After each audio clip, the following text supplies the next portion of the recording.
let's talk about Season 2 of the BurnCast. Season 2. The tried and true. Number 2. First off, I just want to say that what a upscaling. What a dramatic what a dramatic spike in attention. Season 1 really small fries in comparison.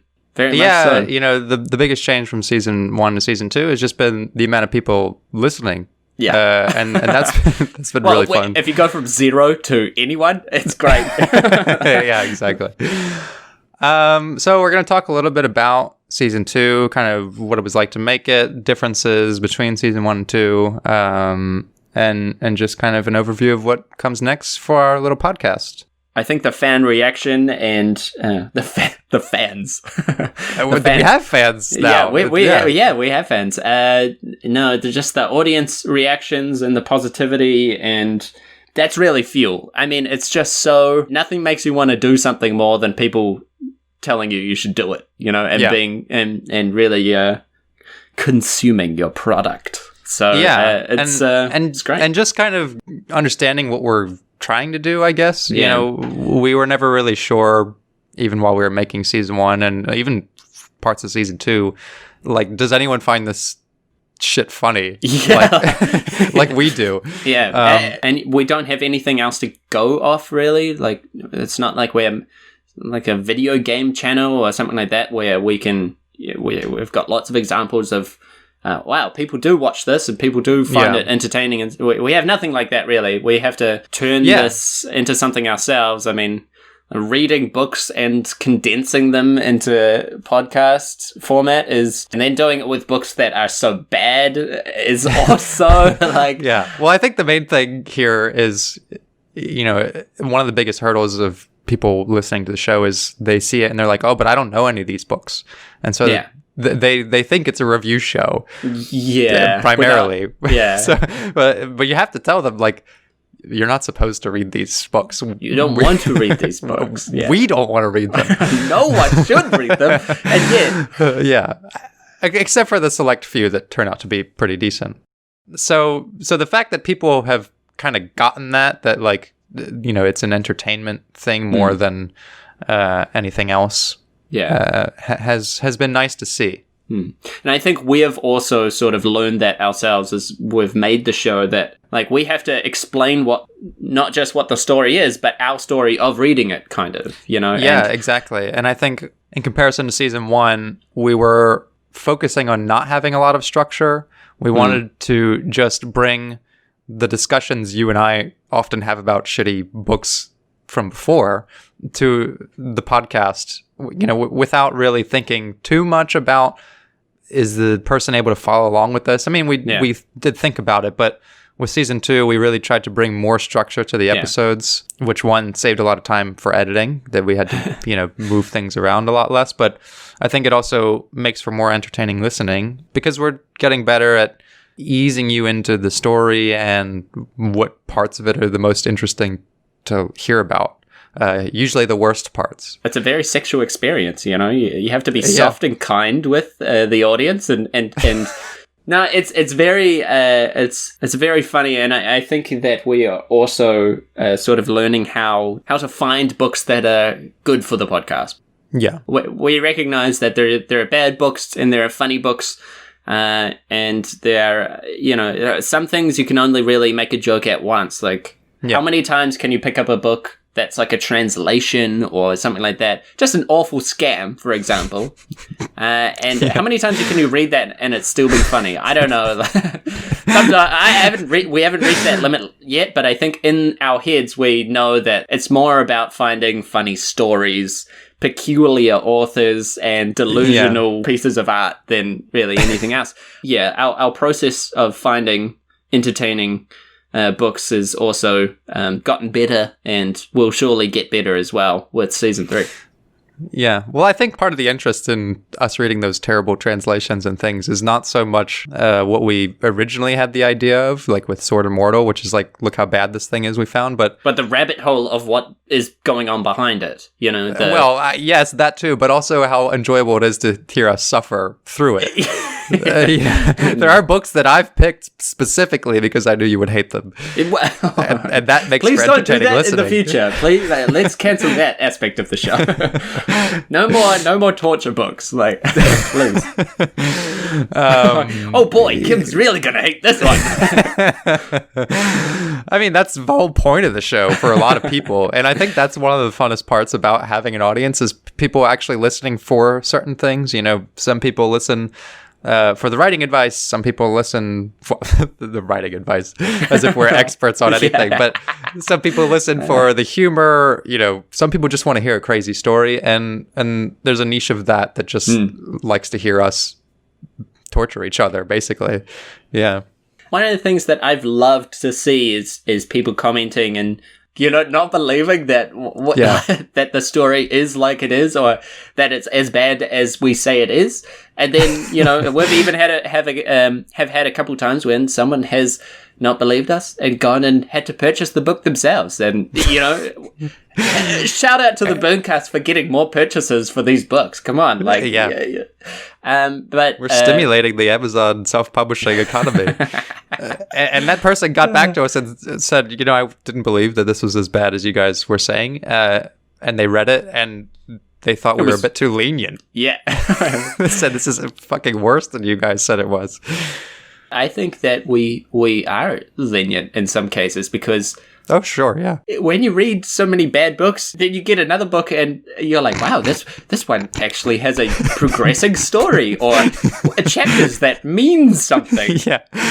Can you imagine if we read Beast's War of Reckoning at the start of the season? We would have said it was terrible, but it was one of the highlights for me. Yeah. Oh, absolutely. Yeah, no.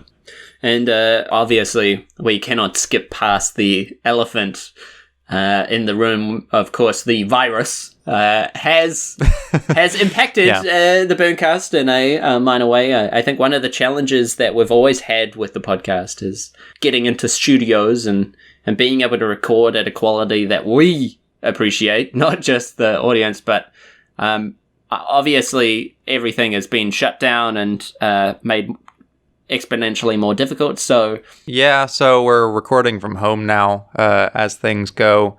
Of course, we'd still prefer to be in the studios, but we can't get into them at the moment. And so this kind of brings us back around to the growing community. We've actually been able to fund some equipment so that we can record from home. Shout out to our couple of patrons who have graciously given us some funding to actually keep the show on in spite of those difficulties. The funding we ask for through Patreon isn't so that we turn a profit on anything, at least not at the moment. It's to fund equipment, basically, so that we can keep the show on air even when we can't get into studios, so that we can make the quality better.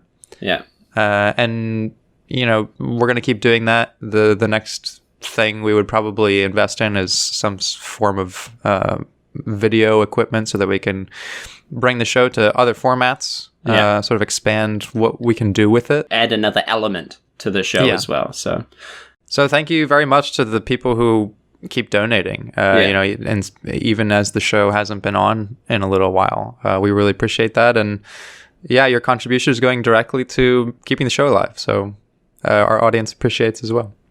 Hear Brady's smooth and sultry voice and know that that's where your money is lying. So we should also give a little bit of a shout out to a good friend of ours we've made along the way with season 2. That would be Auk of Auk Space Limited or LLC, whatever he's going by these days.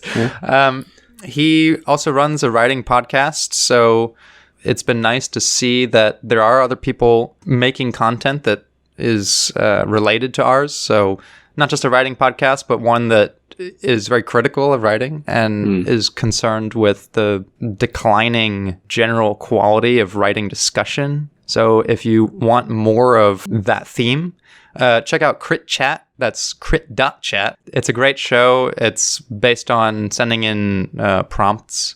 Yeah, so it's a submission-based format where people send in their 2,000 words and it gets critically analyzed and dismantled, really.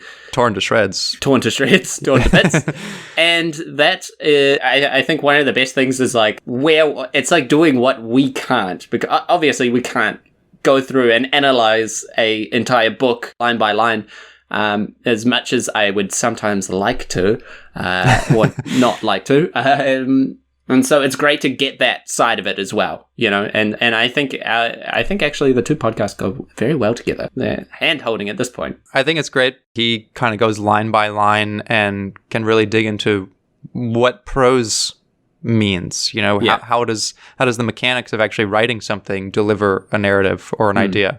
And we're obviously looking more at kind of broader strokes, and that's just the nature of covering a whole book in an episode. That if we wanted to go line by line, our show would be far too long for anyone to stomach it. I mean, I also think that for what purpose? For what purpose? Like that. Often the writing that we're looking at is so bad that it doesn't really deserve analytical criticism. It doesn't deserve anything like that. So we're holding together a badly paper-mached book, and then to go back into challenges and things like that that we've experienced. Obviously, the studios and the quarantine has been our major issue right now. But looking back at season 2, one of the biggest challenges for us is the actual reading of the books. When I look, because I think about this podcast and I'm like, why aren't other people doing this? And I am always constantly reminded when I sit down to read the book, that's hard. That's like the hardest thing. And even though I love it and enjoy it and I want to make it, sometimes I sit down with a book and I'm like, I'm not reading this. I won't do it.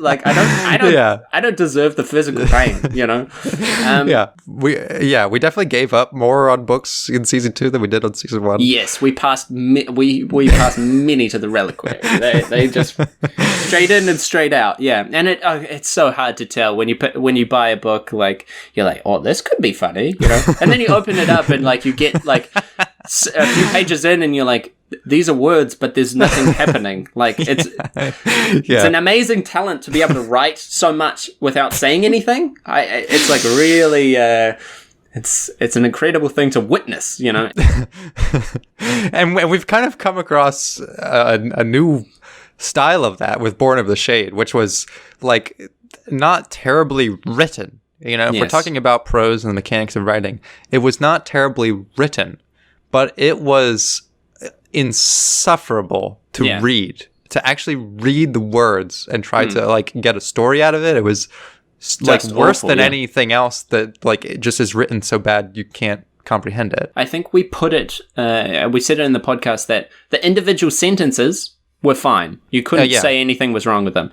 A paragraph and you're like, oh, that's, it's not a good paragraph, but maybe it's just a little bit of extra, but that's all it was, a whole chapter and nothing happens. People go to the bar, they come out of the bar, they go up and down the elevator, they talk about things that you don't understand, and they just, it's like a revolving door of stupidity. It never goes anywhere. And it's just something that when we were discussing this, I was thinking about the challenges and why people aren't doing this sort of show, and it is the actual physical reading side of the show that is the most challenging, for sure. It's really hard sometimes to read these books. Yeah. And we're discovering new kinds of bad. Yes.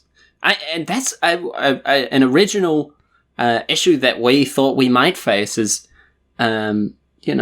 are we is it still going to be funny after a season of books, or is it still going to be? Even in season 2, we were thinking, I'm like, are we going to be able to find books and stuff? But then, a little bit further, a little bit more looking, and then you come across a book that just blows your mind, and you're like, I am such a baby. Why did I ever think that it could? And it always seems to get worse, right? It never no,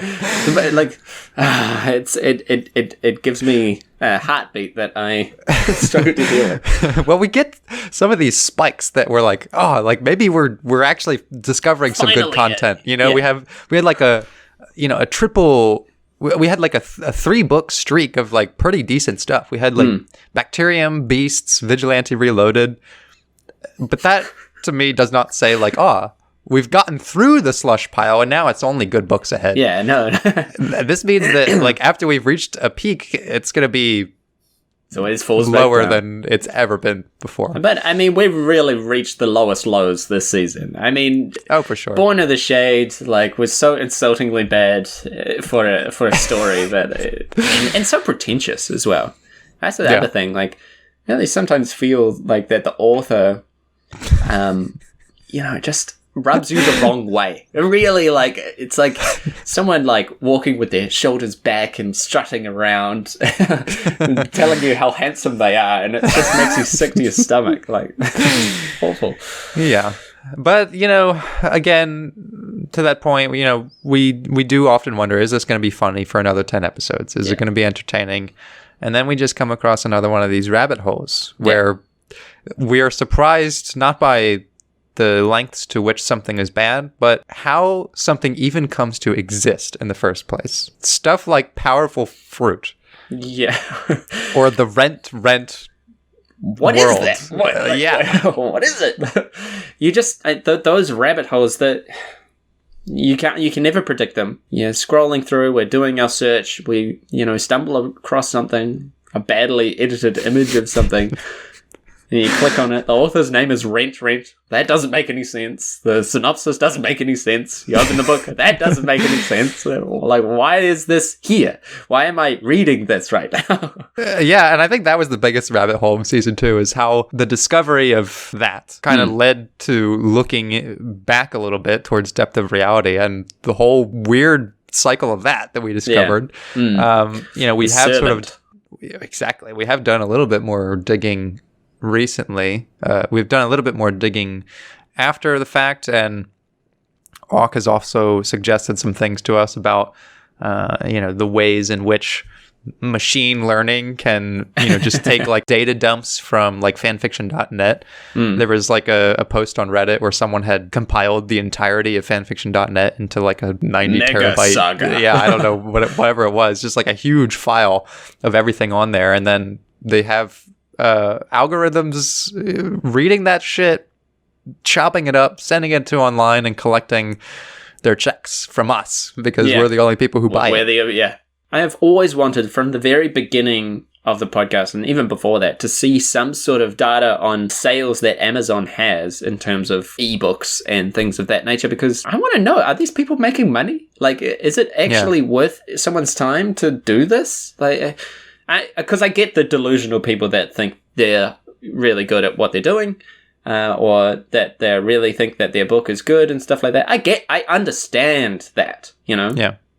I don't understand how they can't see what they're doing, but I understand that, the process of that. But these nonsense books, the Depth of Reality and the powerful fruit, I don't see how that really comes about in the way that it has. It just seems so strange. And obviously, like, we've learned a little bit about, people doing this scam where through the Kindle Unlimited program, which we delved into, and that was a bit enlightening, but it still doesn't patch up all the holes in the system that we seem to be seeing, and that's still many questions left unanswered. Yeah, and I think we'll keep going further down that rabbit hole and seeing what else we can find. I think that's one of the more emerging elements of our show that's been pretty interesting, is that we did kind of start this thinking it would just be a funny book review show, and then all of a sudden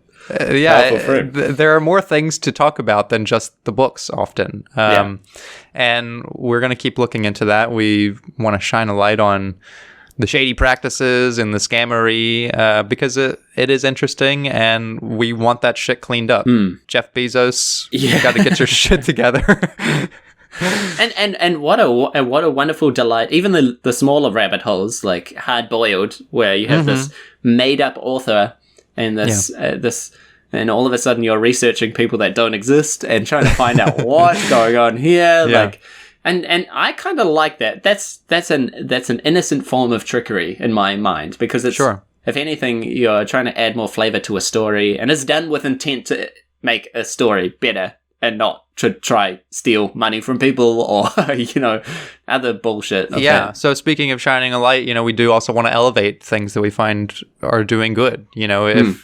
If there's an author who, kind of ghost writes his own stories behind like a coked up madman, more power to him. We find that really funny and interesting. And so we also want to bring light to people who are using the Amazon self-published store page for what it's intended for and what it should be used for. We're living in a world where anyone can publish their story now, and that should be a great thing. It should be a world where people are no longer limited by the fact that they have no access to a system of publication or that they can't afford. It should inspire more creativity because people aren't kind of having to live up to the expectations of, a traditionally published book or the rigidity of the structure to it or anything like that. They can get more experimental. They can design their narratives in interesting ways, engage with their audience in interesting ways. And instead, what we get is a bunch of bullshit. and not just a bunch, like way more than a bunch. Like it's just never ending. Amount. It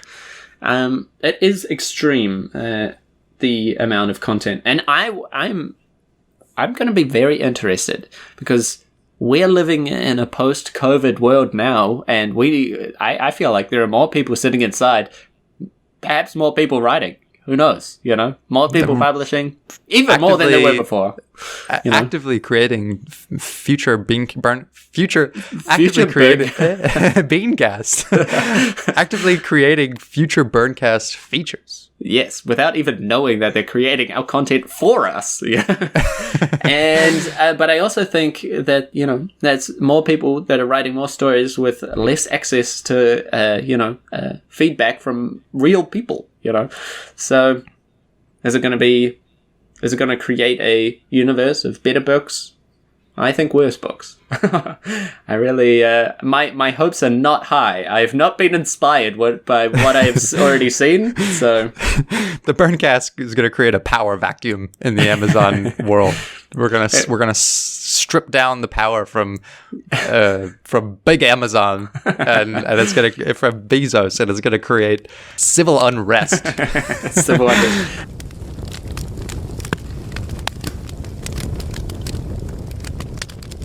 Now that we've gone through some of the challenges and some of the rabbit holes that we've experienced, so from season 2, the favorite books, because I think mine because I scream about it so often. We all know yours. It's Bacterium 264. It's such a brilliant story. The story of Marshall Freeman doesn't get any better than that. Fucking excellent. The scene where the lady smashes through the glass. It's just, I can read that actually over and over and over again because it really is just so good. And it's given me my new favorite beverage combination, the Mountain Dew and Power Coffee combo. Yes. Have a coffee, wash it down with Mountain Dew. Nothing to get the creative juices flowing, like an abundance of caffeine and sugar. Caffeine and sugar and caffeine, more caffeine and sugar. And electrolytes. Oddly, a recurring theme in the stories. I don't know why this book, this beverage has been, because it's the nectar of writers. Not often that you actually see branded things in stories like this, except for guns and vehicles. But usually, if someone goes into a bar and it's like, yeah, can I have a beer, please? It's not like he picked up a Bud Light or so. It's not like usually that specific. But for some reason, Mountain Dew has been getting quite a few references in the stories that we've been looking at. Oddly. No doubt it will get several more, I'm sure. A Mountain Dew themed season. We could probably... I haven't searched for specific Mountain Dew themed novels, but perhaps, they're out there. After reading a book about manatees, anything is possible. I guess I don't know exactly what my favorite book of the season is. I mean, there have been parts of the season that have been very interesting. I think Pirates of Tropica was very interesting because it's kind of the first book we had disagreements on in a more like... Yeah, well, you love that book, and I didn't love that book. If you go back and listen to the episode, it's like the first half is me arguing for why it's great, but the second half... Being turns. Yeah, I mean, half of that book is good, has good ideas, and then I sort of gravitate more towards your side that it's awful. And it's like the more that you talked about it, the more you were like, wait a minute, this actually isn't. Yeah, but I stand by what I said about Nicholas Sunblade and his character and that sort of thing. So that was interesting. I thought our return to Paul Bishop was pretty interesting, despite the books being so disappointing. So disappointing. But I think returning to authors is fun, and we'll probably do some more of that. The authors, our little world of authors is expanding like crazy. The author of the BurnCast roster, the author of one of our favorite books in season 1, Jaunts of the Mantis, has gone and published a slew of videos advertising his novels. He's got Jaunts of the Mantis is getting relaunched. Yes, and please, I'm sure we'll slap a link down below, and you can witness an in-character interview of Simon Sabo. Simon Sabo in the flesh, in full cosplay. I'm not even joking. It's brilliant, and I mean, it's really brilliant. It's wonderful. I wouldn't even know about that if I didn't do the show, and it's just so great to see. Yeah, that was brought to us by one of our listeners. Yes. So the fact that we're getting more listeners is also expanding our knowledge of what we can actually uncover, because we've got an army of hungry fans that are out there searching for. Yeah. Well, we sort of read a book and then we move on to the next thing because we have to keep up production. And so, we don't have a lot of the time to dig into a book we've already talked about anymore after we finished it. Yeah. But, when things like this keep popping up, it's really nice to see. Yeah. So check out the Mantis Saga. The Mantis Saga. I mean, it really is. It's so wonderfully entertaining to watch. Yeah. I guess my favorite book has to be Beasts: War of Reckoning.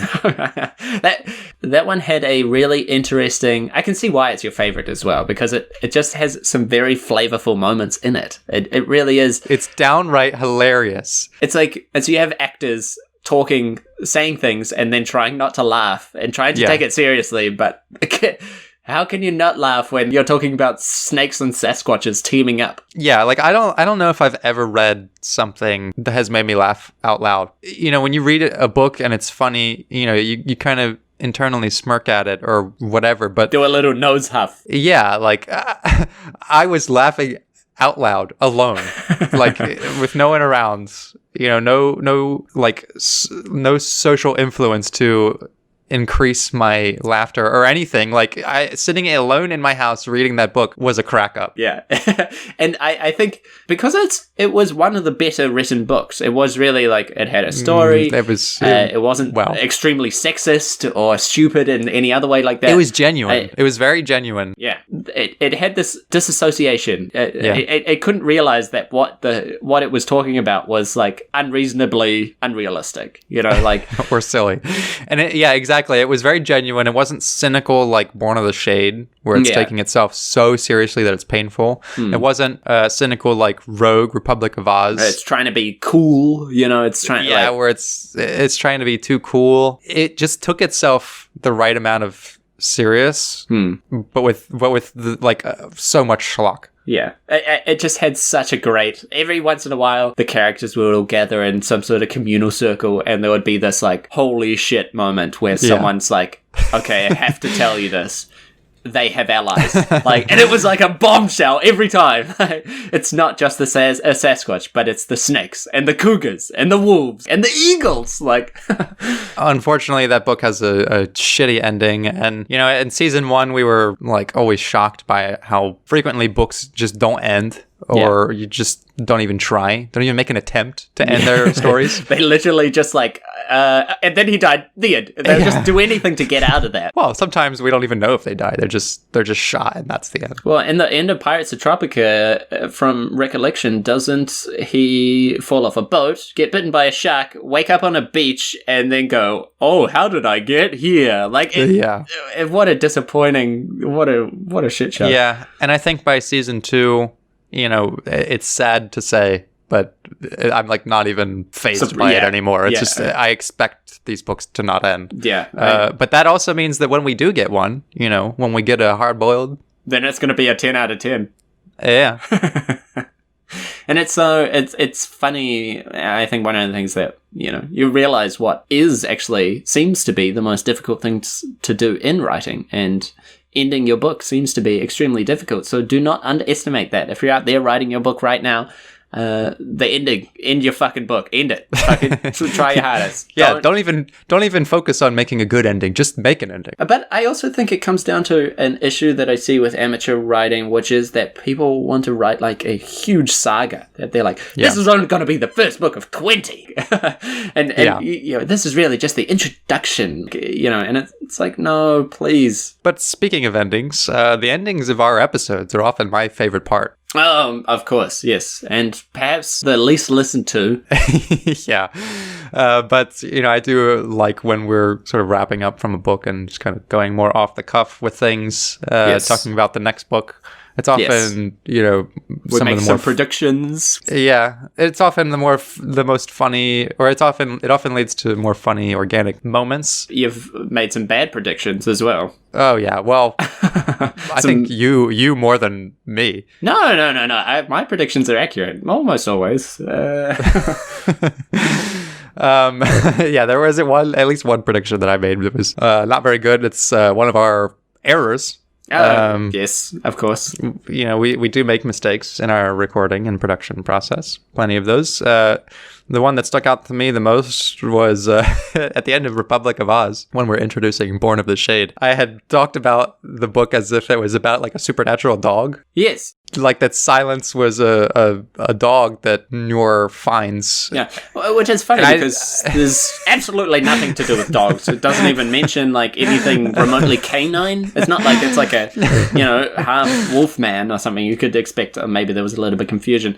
There's nothing that says dog in there. I don't know where you got that. Look, I don't know where it came from either. There must have been some keyword that I looked over skimming the introduction to that book when I picked it, because I didn't read the whole introduction before I said we're reading this. I just thought, this looks terrible. I read, I don't know, like the third paragraph. There seems to be a supernatural dog in it. I don't know. Like, yeah, and there was no dog to speak of. Yeah. But you've also slipped up a few times. K rating. What happened to that? Oh, the K rating. What are you talking about? You used to have a K rating for like the first 2 or 3 episodes. Oh, yeah. Yeah, see, exactly. It's fallen completely to the wayside. Yeah, well, the problem is when you go to record, your head is so full of stuff that like you explode into the mic sometimes, as I'm sure you know, and you forget everything that you're supposed to be doing because you're too angry, frustrated, or just shocked to keep yourself on track. So yes, have missed out on some of the ratings. Try and make it more of a thing.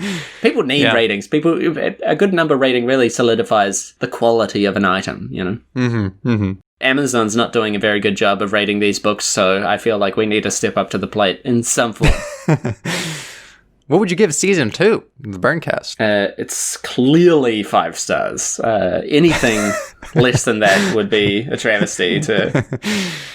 Going from season 1 to season 2. Season 2 is by far better. I don't even want anyone to listen to season 1, really. No, I mean, I think I also enjoy the fact that you can see the progression of the show as well a little bit. It does get better, and I don't mind season 1, but I am happy that we are getting better. But back to the books, back to rating them. What's the worst book? Now, and I want to make it clear that what we're defining as the worst book isn't the worst written, because that would obviously be like Powerful Fruit or Depth of Reality. So I kind of feel like we just kicked them out of the contest, because it's not really fair to judge that level of bad to the level of bad I'm talking about, because kind of a different ballpark. Yeah, and I think there's 2 things here. You know, what's the worst book by standard, and what's the worst to read? We've discussed at length that Born of the Shade was the worst to read for many reasons, but I personally think that the worst book we read was The Blade of Voxia. Really? Yeah. Interesting, because I've come back around on my thoughts on this. I know I gave it 1 or 2 points in the Born of the Shade episode. Perhaps due to shock. It was shock, yeah. You know, I've come back around. I think Blade of Voxia is probably the worst book of the season. It was funny because like it's one of these books that you could never see it from the outside, but then once you read it, you discover that it's not really a story about a fantasy world and man and all this stuff. It's a vessel for someone's like thoughts about relationship issues, and it's so poorly executed. I mean, the way that he has like a continuing conversation on the same subject with everyone he meets just continues what they were talking about as if they're all the same person, and it seems so the characters aren't individuals, they're all the same person, which really they kind especially when they're all talking like in a group. Yes. And continuing the same dialogue they've had from the beginning to the end. Yeah. About this one character who is the most unlikable fictional character I have ever encountered. Yeah, and worse than any villain or bad guy in like a bad movie. He's just... And he's supposed to be like the hero, and he is such an asshole. Like, really going from place to place, being as big of a penis as he can be. Like, literally just walking around trying to maximize his, like, assholeness, That's, of course, been one of my long-running favorite themes of our little podcast, is just how frequent the main character is an asshole. Yeah. And probably reflects the author more than anyone else. I mean, if you're writing a character and you're trying to write a main character, and because you can write a main character who is an asshole if they progress to learn a little bit about being a better person, or if their story at least tries to react to them being an asshole. The TV show House, with the doctor who's really clever, but he's an asshole, and he suffers, like, everyone hates him because he's an asshole, and the show treats him like how he is, whereas in a lot of these books the person in question is treated like he's a fucking angel, and while he's walking around just the coolest motherfucker. Yeah, like, it's so awful. I also think Blade of Oxia just also had really some of the laziest plot devices ever. Yeah, just like the fact that like the character is already almost invincible due to his ability to teleport, and then the peppers, and then he just gets a magical pepper that makes him invulnerable to all magic. So he's basically God, and like he still laments that he can't break up with his wife. Why not just fucking teleport? And he constantly references the fact that if he wanted to, he could. Like, he could just like teleport up and slash everyone up, and no one could do anything to stop him. But damn, he's trapped in this marriage. Oh boy. Well, that book at least gave us David Steele. Yes, the best insult the best insult of any book. Really, I love the idea that this man was so infuriating to the Blade of Oxia that he uses his name as an insult towards other people. Like, it's so good. But I guess that pretty much concludes our thoughts on season 2. For the future, we're back to recording, we're back to producing, and we've learned a lot of things about how to make the show better over the course of season 2. And the same way that we think season 2 is much better than season 1, we know that season 3 is also going to be much better than season 2. Yeah, it's going to be upscaled 10 times in quality, I'm sure. And I'm just excited, as always, to see what books, because, like, it's the Kim that I was before season 2 and the Kim that I was after reading all of those books, they're totally different people. You as much as you learn about other people, you learn a lot about yourself going through them. And I can't wait for the wild stories, the crazy characters, the wild stories, and the no conclusions that we're going to get from them. I know I'm looking forward to just expanding more on what we've established here, doing more of the episodes we've liked doing, finding weird rabbit holes. I have a feeling we're also going to probably do some other things in the meantime as well. Oh, yes. We enjoyed doing the Christmas special. Hopefully a lot more stuff like that. We'll basically use any excuse to create a extra episode at this point. Yeah, if there's anything that pops up or we spot a theme, even if it's not holiday themed, that we feel like would be fun to visit. If we find something really stupid written about it that we would like to talk about, you could see something like that pop up either between or during seasons, just to vary up the content a little bit. But otherwise, the bulk of our content, the main seasons, is what really keeps us going. I think that aside from us slowly getting better at doing it, I'm very happy with the way things are going in terms of that main content source. So, and our new look. Yes. Oh, it's so sexy. So good. Kim has favored the third season as some sort of cowboy themed. Oh, yeah. Well, you know, and we've already made some book selections, and they're all cowboy ones. As season 1 was the gargoyle themed season. Season 2. Sasquatch season. The pirate Sasquatch theme. Pirate and Sasquatch going both in hand. Also, quite a few terrorists in season 2. It was the season of Mountain Dew, really, when it comes down to it. To take the cake, yes. Obviously, the season of Bacterium. And I'm so happy I read that book. Now, the big question for you is, did Bacterium 264 predict COVID-19? Well, I mean, the experts out there are saying that there are a lot of similarities, and I know that 5G wasn't around at the time of Bacterium, and it's not mentioned in the book, but I think there could be some link between them. There's some sort of... So maybe the author knows more about this than he's letting on, so we should investigate that further. Maybe the same way we introduced the smallpox to eradicate the growing Sasquatch population. Yes. This is the Sasquatch retaliation. Exactly. Releasing 5G to release coronavirus. That's phase 1. Phase 2 is the snakes. The snake allies. So that's going to be it for season 2. You know, what secrets will season 3 hold for us? Uncertain at the moment, but I'm sure there will be more questions that we will be unable to answer. And more books without endings, and more gargoyles, and more Sasquatches, and more... Probably not any dogs. Apparently, no dogs. And finally, that we'll read the second half of The Servant. Oh, well, yeah, well, one of us will, and the other one will stay a safe distance from that book for me. I find it frustrating. I for some reason I don't like it. Like, I don't like that someone wrote it. You know. We'll expand into more fan fiction territory because it's really one of the most interesting. To do a whole season on The Servant, just do a full reading, a loud reading, and send that off as a podcast. So thanks for sticking with us. I guess we'll see you again soon. Yeah, very season soon. 3, and that's gonna do it for us. Thanks for listening. Thanks for keeping up with us, and we'll see you next time.